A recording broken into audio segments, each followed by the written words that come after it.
করলেন। ইব্রাহিম আলাইহিস সালাতু ওয়াস সালাম দ্বিতীয় রাতে আবার স্বপ্নে দেখেন, স্বপ্নে দেখা ইব্রাহিম, ওগো খলিল, আমার রাস্তায় তোমার প্রিয় বস্তু কুরবানি করো। ইব্রাহিম আলাইহিস সালাতু ওয়াস সালাম আমার ভাইয়েরা পরের দিন 200 উট কুরবানি করলেন। আবার তৃতীয় রাত্রি একই স্বপ্নে দেখেন, স্বপ্নে দেখাইতেছেন ইব্রাহিম, তোমার সবচেয়ে প্রিয় বস্তু আমার জন্য কুরবানি করো। 3 দিন তৃতীয় রাত্রি যখন স্বপ্নে দেখলেন, সকালবেলা ঘুম থেকে উঠলেন, ফজরের নামাজ পড়লেন, নামাজ পড়া এবার আর উট কুরবানি করে না। চিন্তা করে আমার আল্লাহ পাক বলছেন প্রিয় বস্তু কুরবানি করার জন্য। এখন তার স্মরণে আসছে আমার প্রিয় বস্তু, আমার দুনিয়ার মধ্যে সবচেয়ে প্রিয় হলো আমার সন্তান, একমাত্র সন্তান ইসমাইল জবিউল্লাহ। আর আল্লাহ যে নাম রাখার সময় আল্লাহ বলছেন জবিউল্লাহ, তার মানে আমার সন্তানকে আল্লাহর রাস্তায় কুরবানি করার সময় চলে আসছে। ইব্রাহিম আলাইহিস সালাতু ওয়াস সালাম আর কারো কাছে কোনো পরামর্শ করলেন না, চিন্তাও করলেন না। আমার ভাইয়েরা উট নিয়ে যখন সফর শুরু করলেন, কোথায় যাবে, সন্তানকে কোথায় রাখছে, বিবিরে কোথায় রাখছে। ইব্রাহিম আলাইহিস সালাতু ওয়াস সালাম অনেকটা রাস্তা ভুলে গেছে, মরুভূমির পথ, এত বছর পরে রাস্তা চিনবে না। ইব্রাহিম আলাইহিস সালাম কয় আল্লাহ রাস্তা আমারে চিনে দিন। ইব্রাহিম আলাইহিস সালাতু ওয়াস সালামের প্রশ্নে মহান আল্লাহ জানিয়ে দিলেন, ইব্রাহিম তুমি রাস্তা বললো, তোমার সোয়ারি বলে নাই, যে উটের পিঠে তুমি বসছো, উট তোমার যথাস্থানে নিয়ে যাবে। ইব্রাহিম আলাইহিস সালাতু ওয়াস সালাম ওনার উট যখন ওনাকে নিয়ে গেল, আমার ভাইয়েরা মক্কাতুল মুকাররমা মসজিদুল হারাম তখনও হয় নাই, মসজিদুল হারামের এলাকা শহর তো হয়ে গেছে। ওই জায়গার মধ্যে যখন নিয়ে যাওয়া হলো, ইব্রাহিম আলাইহিস সালাতু ওয়াস সালাম দেখলেন ওই জায়গায়, যেই জায়গায় গেছেন ওই জায়গায় ওই যে উট আগে যেই জায়গায় গিয়া দাঁড়ায় গেছিল, ওই একই জায়গার মধ্যে গিয়া উট দাঁড়ায় রয়েছে, আর সামনের দিকে যায় না। ইব্রাহিম আলাইহিস সালাম তাকে দেখলেন অনেক দূরে দেখা যায়, অনেকটা মানে খানিকটা দূরে অনেকগুলা বাচ্চা ফোলাবান খেলাধুলা করে। এর মধ্যে আমার ভাইয়ের এরকম ভাবে বাচ্চাগুলা ইব্রাহিম আলাইহিস সালামের আগমন দিকা বাচ্চারা ওখান থেকে দৌড়াইয়া ইব্রাহিম খলিলের উট চতুর্দিকে ঘেরাও করে তারা দাঁড়াইলো। ইব্রাহিম আলাইহিস সালাতু ওয়াস সালাম দিকে অবাক, যেই জায়গার মধ্যে দাঁড়াইছে মহান আল্লাহর নির্দেশে উট, আর সেই জায়গায় তো আগের জায়গা, কিন্তু তখন মরুভূমি ছিল, কোনোই ছিল না, কোনো মানুষ ছিল না। এখন তো মানুষের কোনো অভাব নাই, অনেক বাচ্চা দেখা যায়। এটা কল্পনা জল্পনা করতে করতে বাড়িঘরের কোনো অভাব নাই, ঘর দেখা যায়, দালান করা দেখা যায়। এর মধ্যে ইব্রাহিম আলাইহিস সালাতু ওয়াস সালাম একটু অনুভব করলেন ডান পায়ের মধ্যে কে জানি হাত দিয়া ধরা রয়েছে, ডান পায়ের মধ্যে কে জানি হাত বুলাইতেছে। ইব্রাহিম আলাইহিস সালাতু ওয়াস সালাম হঠাৎ করে নিচের দিকে ডান পায়ের দিকে তাকাইছে। তিনি তখনও কিন্তু উটের মধ্যে সওয়ার হয়ে পা দুইটা দুই দিকে আছে, ডান পায়ের দ্বারে কে জানি হাত দিয়া মাথাটা লাগায় দাঁড়ায় রয়েছে। ইব্রাহিম আলাইহিস সালাম এই যখন নাকি এমন একটা আভাস পাইল, একটু ডান দিকে মাথাটা ঘুরায় তাকায় দেখে ছোট্ট একটা 4 বছর কিংবা 7 বছরের একটা বালক ইব্রাহিম আলাইহিস সালামের পায়ের মধ্যে গালটা লাগায়া হাত দিয়া দাঁড়ায় রয়েছে। ইব্রাহিম আলাইহিস সালাম এই বাচ্চার মাথা ধরে চেহারাটা যখন ইব্রাহিমের দিকে ফিরালো, ইব্রাহিম চিনতে বাকি নাই, এই সোনার সন্তান আমার ইসমাইল হবে। ইব্রাহিম আলাইহিস সালাম লাফ দিয়া উঠ থেকে নেমে গেলেন, বাচ্চাটাকে জড়ায় ধরলেন, জড়ায় ধরে বললেন, বাবা তোমার নাম কি? আমার নাম ইসমাইল। তোমার আম্মার নাম কি? আমার নাম, আম্মার নাম হলো হাজারা। এই সন্তান তোমার বাবার খবর কি? বাবাকে, বাবার নাম কি? এই ইসমাইল ডাক দিয়া কয়, ওগো আল্লাহর মেহমান, আমার মার জবান থেকে শুনেছি আমার বাবা একজন পয়গম্বর, আমার বাবার নাম ইব্রাহিম খলিল। ইব্রাহিম খলিল বুকের মধ্যে জড়ায় দিয়া কয়, আমি তোর বাবা। পরিচয় না দিয়া শুধু মনে মনে কয় আমি তোর বাবা। বুকের লাগা জড়াইয়া দইরা আমার ভাইরা এবার ইসমাইলকে এখনো বলে নাই তার বাবা, যে শুধু বুকের মধ্যে জড়াইয়া নিয়া বলে, বাবা তোমার মার পরিচয় পাইলাম পাইলাম, তোমার পরিচয় পাইলাম, তোমার বাবা কি আসে না? না না, আমার আব্বা তো আল্লাহর খলিল, আল্লাহর পয়গম্বর, তাবলীগ করার জন্য দেশ দেশান্তরে আমার বাবা ঘুরে, আমাদের কাছে আমার বাবা আসতে পারে না। ঠিক আছে, তোমাদের বাড়িতে আমার একটু নিয়ে যাও। ইসমাইল দেখা দিলেন ওই গুলিতে, ওই বিল্ডিং এ আমাদের বাড়ি। বাড়ির সামনে গিয়া, গেটের সামনে গিয়া ইব্রাহিম খলিল ইসমাইলকে নামায়া দিলে। ইসমাইল কয়, ও গো আল্লাহর ওলি, আপনি কি যাবেন না আমাদের ঘরে? আমি যাব বাবা তোমার ঘরে। তুমি একটা কাম করো, ঘরের ভিতরে গিয়া তোমার মাকে বলো, তোমার মাকে বলো আমি বিদেশ থেকে একজন মুসাফির, তোমার ঘরে ঢুকতে অনুমতি চাই। তোমার মা যদি অনুমতি দেয় তাইলে আমি যাব। ইসমাইল ছোট বাচ্চা দৌড়ে গেছে ঘরের ভিতরে, মাকে গিয়া সালাম দিয়া কয়, আম্মু, বিদেশ থেকে একজন মুসাফির বৃদ্ধ মানুষ আমারে কোলে নিছে গো মা। মা গেটের সামনে দাঁড়ায় আছে। এ মা, তুমি যদি অনুমতি দাও তাইলে ঘরে প্রবেশ করবে। এবার ইসমাইলের আম্মা ইসমাইলকে বলে, কোথায় কোথায় কোথায় মুসাফির? কো গেটের সামনে দাঁড়িয়ে আছে। ইসমাইলকে তার আম্মা জান, আমার ভাইয়েরা ইসমাইলকে আসতে করে মা নাক নিয়ে ইসমাইলের শরীরের মধ্যে গ্রান নেয়। গ্রান নিয়ে বুঝতে পারে এই শরীরের মধ্যে যে গ্রান লেগে আছে, এই গ্রান অন্য কারো না, এই গ্রান হলো প্রাণের স্বামী ইব্রাহিম খলিলুল্লাহ। কারণ হাদিস শরীফ আল্লাহ রাসূল বলেন, প্রত্যেক নবীর শরীরে আল্লাহ আলাদা আলাদা গ্রান দিয়ে রাখছেন, যেই গ্রান মেশক আম্বর থেকেও বেশি প্রিয় ছিল। সকল নবীদের শরীরের একটা গ্রান ছিল, এটা দুনিয়ার আতর দিয়া শেষ হইতো না, এই শরীরের গ্রান লেগে থাকতো। ইসমাইলের আম্মা কই, ইসমাইল, গ্রান শুনে তো বোঝা যায় এই মুসাফির অন্য কেউ না, তোমার বাবা ইব্রাহিম খলিলুল্লাহ। আমার ভাইয়েরা, ইসমাইল আলাইহিস সালাতু ওয়াস সালাম দৌড়ে গেলেন। আমার ভাইয়েরা, এবার ইব্রাহিম ইসমাইলের আম্মা ডাক দিয়া বললেন, যাও নিয়ে আসো। যখন গেট দিয়া ঢুকলো, ইসমাইলের আম্মা একটা নজর চেহারার মধ্যে পড়তে, একটা দূর দিল, এক দূরে গিয়া স্বামীর জড়ায় ধরে স্বামীর বুকের মধ্যে মাথাটা রাইগা কান্দে আর ডাক দিয়া কয়, এতদিন পরে আমাদের কথা আপনার বুঝি মনে হয়েছে? কেন আসলেন? আমরা বেঁচে আছি না মরে গেছি? কেন দেখার জন্য আসলেন? ইব্রাহিম খলিল মাথার তালুর মধ্যে চুমা খায় আর ডাক দিয়া বলে, বিবি, তুমি জানো আমি মহান আল্লাহর হুকুম ছাড়া কোনো একটা কাজ করি না। আল্লাহ হুকুম করছেন তাই আজকে আসলাম। বাড়িতে নিয়ে গেলেন আমার ভাইয়েরা। এবার ডাক দিয়া বলেন, স্বামী গো, সবচেয়ে খুশির সংবাদ হলো আপনার সন্তানের বরকতে আল্লাহ পানির একটা ফোয়ারা জারি করে দিল। এই পানির ফোয়ারার নাম কুদরত থেকে নামকরণ করা হয়েছে জমজম। আল্লাহর খলিল এখানে বসেন, পাথরের মধ্যে বসাইয়া বিবি হাজারা জমজম কূপ থেকে পানি উঠাইয়া স্বামীরে গোসল দিলেন, পানি পান করাইলেন, পরিপূর্ণ ফ্রেশ কইরা ঘরে নিয়ে গেলেন। আমার ভাইয়েরা, ঘরে নিয়ে গেলে আল্লাহর খলিল ইব্রাহিম আলাইহিস সালাম বারবার চিন্তা করে, কেমনে আমি স্বপ্নের কথা বলবো রে? যেই সন্তানকে, যেই মারকে এখানে রেখে গেলাম, এমন একটা বিস্ময়কর সময় রেখে গেলাম, এখন তাদের সৌদিন হয়ে গেল, পুরাটা শহর হয়ে গেল, এখন কেমনে কথা বলতে পারি? কেমনে বলবো এই কথা? ইব্রাহিম আলাইহিস সালাম ইসমাইলকে নিয়ে, ইসমাইলের মাকে নিয়ে রাত্রে যখন ঘুমাবে, ইসমাইলের মা রাতে না ঘুমাইয়া স্বামীর কানে কানে নানান কথা কয়। কেমনে শহর গড়লো, কেমনে তারা বাঁচলো, কেমনে খাবার পাইলো, কেমনে সাউদ গোত্রের লোকেরা এলাকায় এসে বসবাস করলো, সব কিছু শুনলেন আল্লাহর খলিল। এই কথা শোনার পরে এবার মহান আল্লাহ ওহী দিয়া হযরত জিবরাইলকে পাঠায়া দিয়া কয়, এ জিবরাইল, গিয়া বলো আমার খলিল যেন এখন যেন সন্তানের কথা না বলে, আগে আমার খলিল যেন ইসমাইলের জন্য এই জায়গায় যেন একটা ইবাদতখানা বানাই। ওখানে একটা ঘর বানাইছে, এনও যেন একটা ঘর বানায়। ওখানে একটা ঘর বানাইছে, এখানেও যেন একটা ঘর বানায়। এই দুইটা ঘর আমি দুইজন পয়গম্বরকে দিব।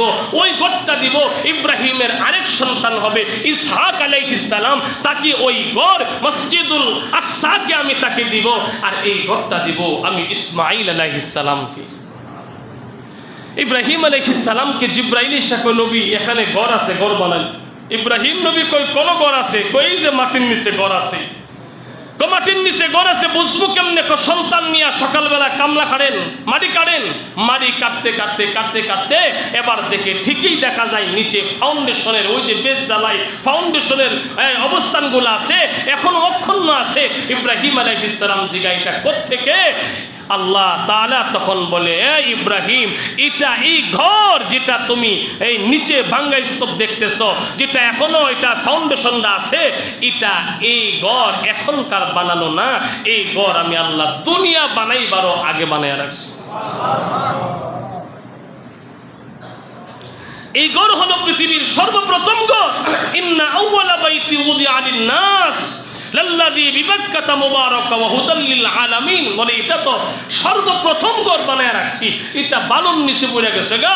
আমার পয়গম্বর নূহ নবীর মহাপ্লাবনে বালুর নিচে পড়ছে, বালু সরাইয়া যেখানে যেখানে বেশ ডালায় আছে, বাঙ্গা স্তূপ আছে, ওখান থেকে আবার পাথর দিয়া দিয়া ঘর বানাও, উঁচা কইরা ঘর বানাইও।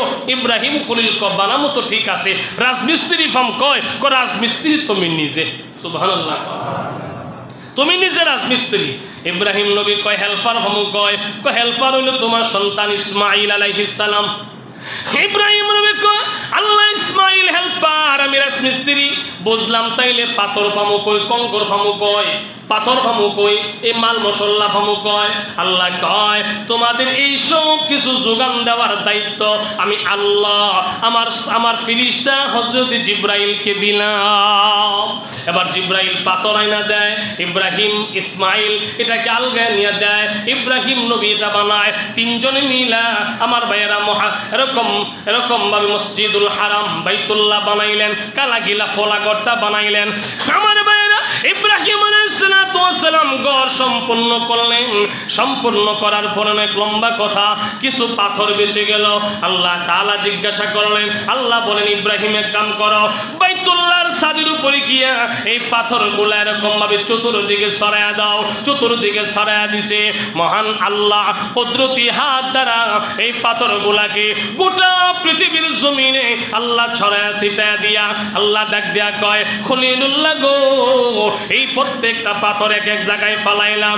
যেই যেই জায়গায় গিয়া পাথরের টুকরাগুলা পড়ছে, কিয়ামতের আগ মুহূর্ত পর্যন্ত ওই ওই জায়গার মধ্যে আমার ঘর মসজিদ হবে। ইব্রাহিম নবীকে ডাক দিয়া বলেন, এবার বাইতুল্লাহর ছাদের উপরে দাঁড়াইয়া আপনি আজান দিয়া দেন। ইব্রাহিম খলিল আজান দিয়া দিলেন। আল্লাহর পয়গম্বর আজান দিলে আল্লাহ পাক বলেন আজান দিলেন, এই আজানের জবাব দিবে আপনার উম্মতেরা, আপনার সন্তানেরা, যারা আজানের জবাব দিবে এই কিয়ামতের আগ মুহূর্ত পর্যন্ত আমি যতজন আজানের জবাব দিবে কাউকে না কাউকে প্রত্যেককে আমি এই বাইতুল্লাহর মেহমান বানায়া দিব। আমার ভাইয়েরা ঘর বানানো কমপ্লিট হয়ে গেল। ইব্রাহিম আলাইহিস সালাম কেমনে ঘর বানাইলেন, উঁচা জায়গায় কেমনে পাথর দিলেন। আল্লাহ পাক আসমানে একটা পাথরকে ইব্রাহিম নবীর জন্য লিফট বানায়া ওই পাথরের মধ্যে দাঁড়ায়া দাঁড়ায়া আমার ভাইয়েরা উপরে গিয়া পাথর লাগাইছে। বর্তমান মিস্ত্রিরা যেমন মাছা বানায়া বানায় উপরে কাজ করে, ইব্রাহিম খলিল পাথরের মধ্যে দাঁড়ায়া দাঁড়ায়া কাজ করলেন। পাথরের দুইটা ছাপ আজও সেই পাথরের মধ্যে আছে, পায়ের ছাপ পড়ে গেছে। ইসমাইলকে নিয়ে কাবা ঘর বানায়া কমপ্লিট। এবার ইসমাইলকে আমার ভাইয়েরা আল্লাহ কয়, নবী ওই যে বললাম আপনাকে আনুগত্য সন্তান দিছি, পরীক্ষা করেন, পরীক্ষা শুরু করেন। ইসমাইলের মার কাছে কেমনে কইব সন্তানরে জবাই করবো, সন্তানরে জবাই করবো এই কথা না কইয়া বলে, ইসমাইলের মা সন্তানরে আগামীকাল সকালে ভালো করে গোসল দিয়া সাজায়া দিবা। কেন গো স্বামী? আমি আমার পরিচিত এক বন্ধুর বাড়িতে তারে নিয়ে যাবো।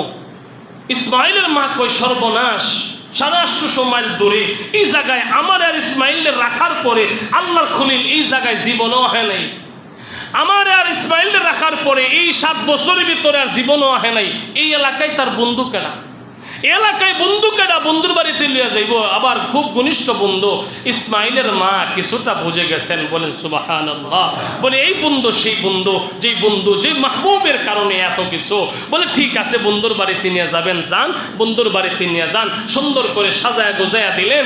আমার ভাইয়েরা এই দিকটা ইসমাইলের মাকে শয়তান কুমন্ত্রণা দেয়, শয়তানকে প্রত্যাখ্যান করে দেয়। ইসমাইলকে নিয়ে চলে যাওয়ার সময় রাস্তায় ইসমাইলকে শয়তান কুমন্ত্রণা দেয়। শয়তান বলে, ইসমাইল ইসমাইল জবাই করতে লইয়া যাইতেছে, তোমার লিয়া ওই মিনা পাহাড়ের উপরে যাইব, বর্তমান মিনা বাজার, ওই মিনা বাজারে সেই পাহাড়, বলে এই পাহাড়ের চূড়াই নিয়ে তোমার জবাই করবে, মিনা পাহাড়ে নিয়ে জবাই করবে। ইসমাইল বললেন, আব্বা শয়তান ধোঁকা দেয়। কি ধোঁকা দেয়? আপনি লইয়া যান বন্ধুর বাড়ি, শয়তানকে জবাই করতে বলে নিতেছেন। ইসমাইলকে আব্বা আরো কইছে, কি আপনার কোমরে চাকু আছে? ইব্রাহিম কই, বাবা শয়তান দিয়ে পাথর মারো। তো ইসমাইল আলাইহিস সালাম কো, আব্বা পাথর মারতাম। কহ নিচ থেকে পাথর নিয়ে মারছে। ইসমাইল আলাইহিস সালাম কো, আব্বা কয়টা মারবো? কো 7টা মারো। কয়টা মারেন বলেন? 7টা মারো। এই জন্য প্রত্যেক হাজিদের 7 কঙ্কর মারা লাগে। 7 কঙ্কর মাইরা শয়তান তাড়াইয়া দিয়া মিনা পাহাড়ের উপরে নিয়ে গেছে।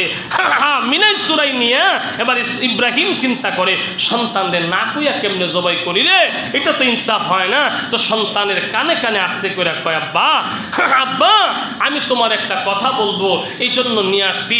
কতটুকু তুমি শান্ত হবা জানি না, তবে তোমাকে আগেই বলে দিই একটা কথা, তুমি খুশি হও আর বেজার হও, মহান আল্লাহর হুকুম মানার জন্যে আমি পরিপূর্ণ প্রস্তুতি আছি।